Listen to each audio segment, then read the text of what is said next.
Welcome to Free Media. I'm Robby Soave. And I'm Andrew Heaton. Will New York City's next mayor be a Democratic socialist? Progressive leftist Zohran Mamdani just won the Democratic primary, triumphing over former Governor Andrew Cuomo. Now, Mamdani was endorsed by AOC and Bernie Sanders and will face incumbent Mayor Eric Adams, an independent now, in the general election. Here was Mamdani's celebrating his victory. We have won because New Yorkers have stood up for a city they can afford. A city where they can do more than just struggle. One where those who toil in the night can enjoy the fruits of their labor in the day. Where hard work is repaid with a stable life. Where 8 hours on the factory floor or behind the wheel of a cab is enough to pay the mortgage. It is enough to keep the lights on. It is enough to send your kid to school. Where rent-stabilized apartments are actually stabilized. Mamdani's win might be less about him and more about the awfulness of his opponent, Andrew Cuomo, who resigned as governor after a Me Too scandal and was also accused of lying about nursing home deaths during COVID. Pollster Nate Silver says that by embracing Cuomo, the Democratic establishment just got the trashing it deserved.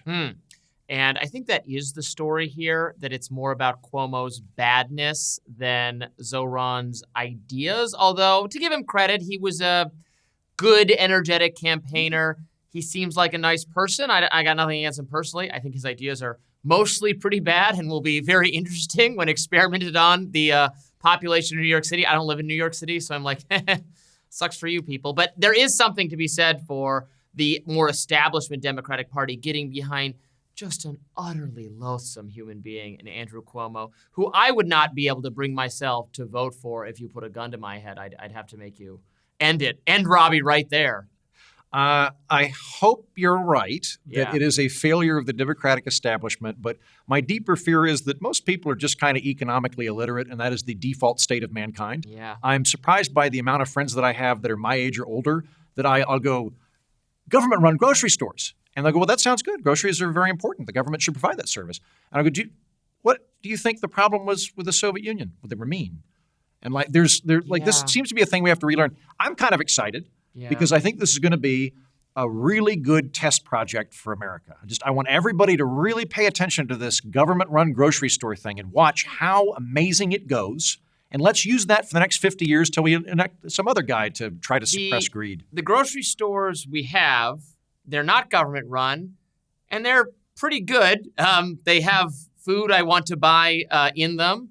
Why would making it more like the healthcare system or like the postal service or something be a good thing? I don't get it. Also, if the problem is it costs too much, then that's an argument for doing food stamps or some kind of subsidy, not literally putting the government in charge of procuring the items and running the institution of the grocery store. I don't know who's clamoring for that. No one, I don't think. But he's representing a very different kind of socialist statist strain than what I feel comfortable with. I feel relatively comfortable with Scandinavia. Yeah. Scandinavia is low regulatory environment, free enterprise, high taxes, high social safety net. So they do pay much higher taxes over there.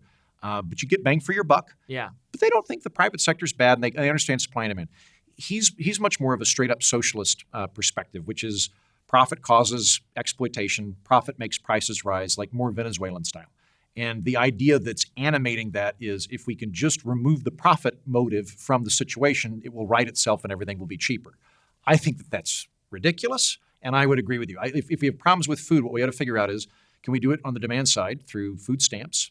Can we subsidize something, or otherwise can we just lower regulatory hurdles that might reduce the cost? But create more competition. Those to build evil more grocery stores with right. their 2% profit margin, they're the problem. If only we could give them competition from the government. It's the same thing on the housing front. He wants to make housing more affordable in those New York. Evil landlords.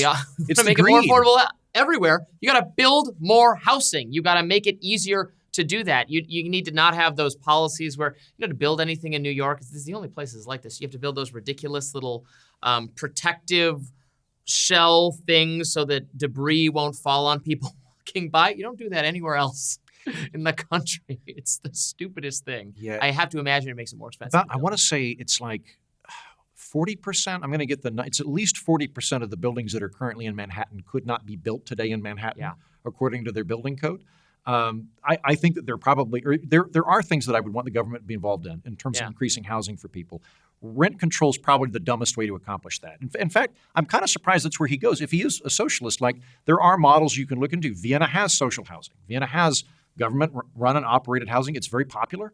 I don't think it would scale up in America, but that would be a socialist solution. What they're proposing with rent control has all of the stuff that we know, right? That it's going to disencourage landlords from getting into the landlord business. If I'm building a house, I'm probably going to try to sell it to somebody who's going to live in it. I'm not going to sell it to somebody who's going to rent because I can't make any money on it, which means you're going to contract the housing supply. So I don't think that will work out very well either. What do you think about the child credit? The child care. What do you think about that? I think that's a terrible idea. I think your Scandinavian countries that you're talking about, they've experimented with policies to incentivize people to have more families. Doesn't seem to work. Just seems to transfer some wealth to them. I think for families who are starting out, I get it. I'm sympathetic. A lot of the things that younger people rely on, childcare, housing is part of it, things you need to be able to afford to start a family, they've gotten a lot more expensive. We have underway in this country, I talk about this on the show a lot, a kind of insidious transfer of wealth, in my view, from younger Americans to older Americans who have all these entitlements in the form of Medicare and Social Security to keep them fine at the end of life. We don't want to be mean to our grandparents and throw them off a cliff or something. But the people paying for that are young people, and then all the things they rely on have gotten more expensive. Like you said, we could make some of those things less expensive by regulating them less aggressively, licensing them less aggressively. This city we live in has tried to require daycare professionals to get licenses for years. They want to do that. That's their bright idea. Make people who take care of your babies, a job like your retired grandmother can do, make you need a sociology degree to do that. Great idea. That's kind of like the left solution to things.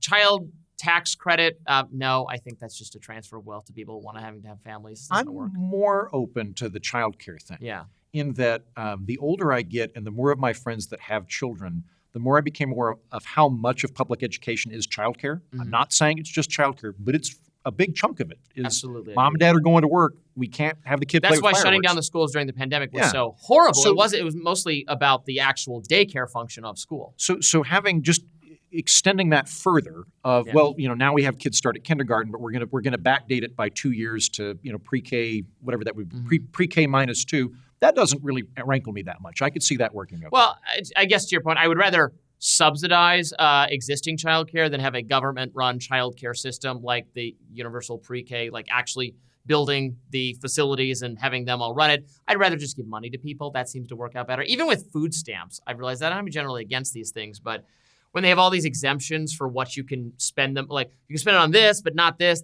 but not this, that just makes everybody's life more difficult when you're in the grocery checkout line and they're trying to, haggle over what you are allowed to actually spend this money on. Like, well, and also money is fungible. So if they're not using the the literal check you got from the government on this, well, then they have other money that they're spending on that thing. It seems like a whole waste of time. I do hope that this is a learning lesson for America. Yeah. But I think, and this is what scares me. I've been doing talking head media / political satire for about 10 years now. I see no evidence that economic knowledge is the default state. I think it is counterintuitive and it has to be learned.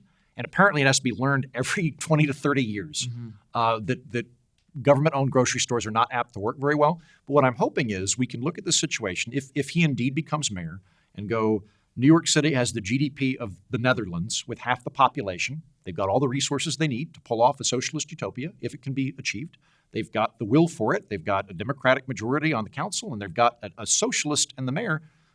Make it work. And if it doesn't, let's not try to scale it up nationally. Let's just keep it at this isolated level and let you guys play with it, and we'll not try to scale it up to the whole country. Yeah, I think the only silver lining is, to bring this home, less of a endorsement of bad economic thinking. This might have just been a negative endorsement of the person of Andrew Cuomo, who I believe absolutely deserves the world's biggest negative endorsement. If you want to, personality matters, and if you want to defeat charismatic, socialist-inspired people like Bernie Sanders and AOC, and now this Zohran Mamdani, the opposition, whatever, if that takes the form of libertarian Republican or neoliberal Democrat or whatever it is, has to find people who are like, you seem like you would want to talk to and hang out with. Yeah, I think Cuomo as entitled zombie politician. Yeah, is, I wouldn't is trust not, him with my grandparents. Yeah. That's for sure. Thanks for watching Free Media. We'll have more soon for you right after this. Stay with us.